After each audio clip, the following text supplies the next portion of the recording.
انا مشغل عندي شوية فاشلين. الشركة دي لولايا كانت ضاعت من زمان.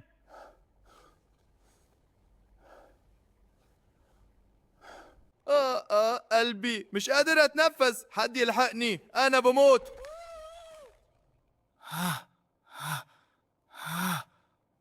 استر يا رب. متخافش يا سعادة الباشا، انا جنبك فوق معايا، الاسعاف جايه حالا. ايوه يا دكتور، انا في المكتب، الراجل وقع فجأة، بصحيله بسرعة. تمام حاضر، فضلك يا رب يوصله بسرعة. فتحت عيني ولقيت نفسي عايش. سألت مين اللي انقذني.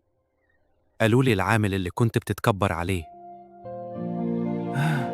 امتنان. من النهارده مفيش حد صغيره في شركتي، انت انقذت حياتي ودورك دلوقتي تنقذ الشركه دي معايا كمدير ليها. أنا مش مصدق، شكرا جزيلا، مش هخيب ظنك أبدا. انا عارف انك هتعمل كده، يلا بينا نشتغل. يلا بينا. العظمة مش بالبدلة ولا بالمنصب، العظمة باللي جوه القلب. لو عجبك موقف البرتقالة الشهم اعمل لايك وقول لنا في كومنت، هل شفت موقف بطل حقيقي في حياتك؟